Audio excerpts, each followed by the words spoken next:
Thank you very much, and I think that on behalf of Vice President Katainen and Vice President Dombrovskis, I would first of all start by thanking the Bulgarian presidency, thanking the university for organizing such an important conference, and thanking all of them and all of you for contributing to the major efforts which I hope will allow us to get the PEPP to come onto the market in not too long.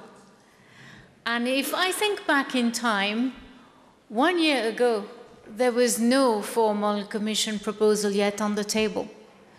We had requested EIOPA advice, first of all on the situation of the personal pensions market and then on how to address the problems that were encountered on this market. We had consulted stakeholders and European citizens on the issue of personal pensions. And we had an unprecedented level of responses from private individuals who stated to us their concerns, who reported to us the obstacles or the difficulties or the very low level of supply that they had when they were searching for a personal pension product. We all know about the pension gap in the European Union, and I'm not going to further develop on this.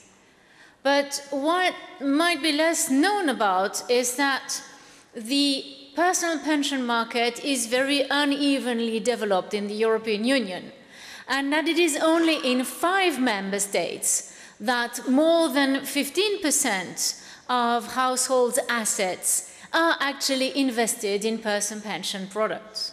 And we all know, wherever we come from in the European Union, that the situation of the Pillar 1, so the state-based pension, is not going in a good or in an optimistic direction. We all know that we need to get people to save in view of retirement. The Commission published just a few days ago the 2018 Aging Report, which confirms the extremely worrying trends. So time has come and we all need to act. And when I say we all need to act, I mean all, everyone, us, the regulators, the industry, and there are many industry representatives in this room, and many of these have helped us. They have provided tremendously helpful contributions to the idea and the concept of the PEPP. And we need you, citizens, to invest more to save in view of retirement. Here, I would say one of the beauties of the PEPP project is that we are at the crossroads of different types of challenges and different types of interest. In order to promote the Capital Markets Union, we need institutional investors to bring back money onto the markets in order to finance long-term economic projects in the European Union. So let's try to enter into a positive cycle. But we will not get there if we do not get a collective commitment and a collective effort. And I am extremely grateful to the Bulgarian presidency for the amazing efforts which I hope will allow us to bring forward this important negotiation to the final and decisive stage. So if we look into the PEPP, what exactly is a PEPP? Is it Brussels yet again entering into national regulation and telling member states how to organize things and how to do? No, it has nothing to do with this. The PEPP is a toolkit, a regulatory framework that we propose to allow those members of the industry, those stakeholders, insurers, credit institutions, asset managers, investment firms, IOPs, those pension funds who wish to enter into a market which is today highly fragmented, and to enter in a market which is going to be one single European market. So there is a huge market potential. We wish to give them the opportunity to develop products which will also then allow them to demonstrate that finance can do something for the citizen, that finance can contribute to giving tools to address the pension problem.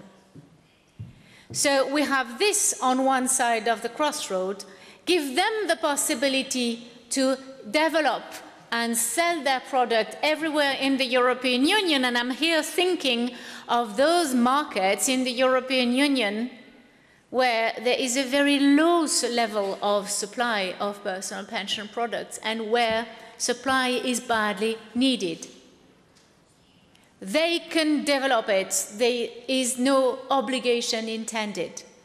So it's a framework for those who wish to compete to enter and to do it, and to compete up to quality and the highest possible level of quality. So no compulsory Brussels intrusion, but a common 29th regime in the European Union for a product which is to be attractive for the industry, of course, for them to sell it, and to be attractive for the consumer in Europe, and be attractive for the younger consumers who are generally not thinking of saving in view of retirement because they're going to be a football star and they're not going to need money, or because they will develop their high tech and they will not need money, or because it's in such long time that they would like to focus on something else, please. But no, they need to start saving. And they can start saving into a PEPP at a very young age. And the beauty of the PEPP is that it needs to be a portable product. So if, like many of the young generations now, they study somewhere, they start work somewhere else, and then they marry someone else, someone in another member state, they can carry and continue to contribute to the same product wherever they are in the European Union, and this is not possible today. We want a product which is innovative and modern, that the young ones are always on their little app, on the mobile, on the tablets. We need to allow information to consumers to be communicated via, if I may say, modern means. So the PEPP is conceived as a product that is going to be innovative and modern whilst being consumer-friendly and highly protective to the consumer. It needs to be a simple product, easily understandable. And that's why we propose that there would be only up to 5 investment options, with one simple default investment option, which is to protect the interest of the consumer in the sense that the consumer should be able to at least recoup the capital invested. We propose to ensure that the consumer be appropriately informed of what commitment the consumer is taking. Because if it's a young person entering into that type of product, the commitment might be for 35 to 40 years or more.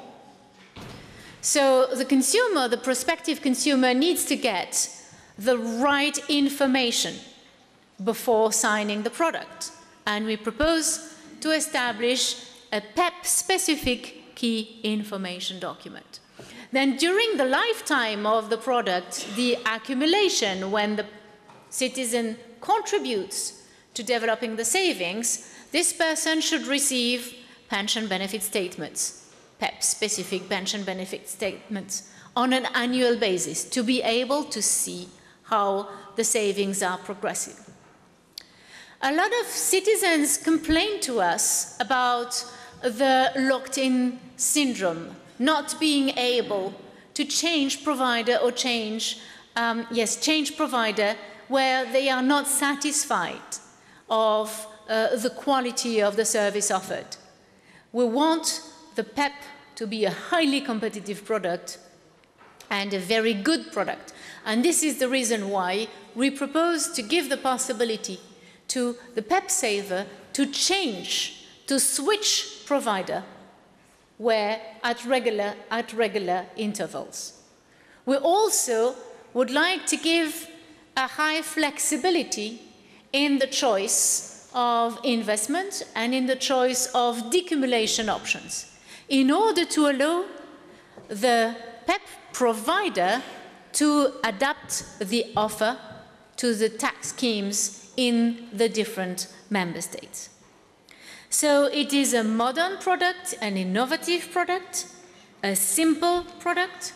It is a portable product that people will be able to continue contributing to when they move in the European Union, and they will be able to accumulate benefits in a single product wherever they will decide to retire in the European Union. And very importantly, it needs to be a transparent product so that savers know about the costs and the fees. Many elements which will make the PEPP a success are there in the decision, in the proposal based on EIOPA advice, in the decision, the future decision of the European legislator. But then there will be two more elements which will be absolutely decisive. The first one is for member states to deliver on their support and their commitment and to grant the PEPP tax incentive, because tax incentives are extremely important in the decision-making of citizens to subscribe for such or such product. And the second very important element in order to grant the success of the PEPP will be for those who can design the PEPP, who can develop the PEPP, who can sell the PEPP, to be brave and to start entering into this new market, because we are creating a new united market in Europe for the PEPP. So this is a little call to the nice sponsors of this conference. I take it from the fact that they have sponsored the conference that they are interested in the PEPP, and so we will be looking forward to see them developing the offer.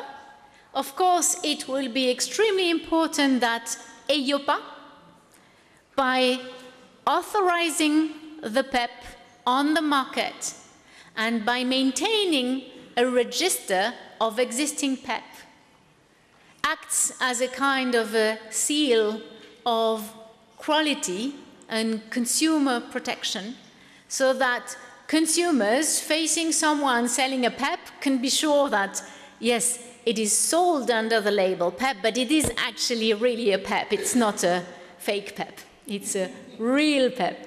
This is all that we want. So this is where we are. Discussions have been going extremely well. We had 11 meetings of the Council Working Group. We have the great privilege of having our presidency members here doing an extraordinary work. And we hope that their tremendous efforts will succeed. There was also a fantastic work done in the Parliament. In Econ, Mrs. Intveld is bringing this project forward with extraordinary belief, commitment, and energy.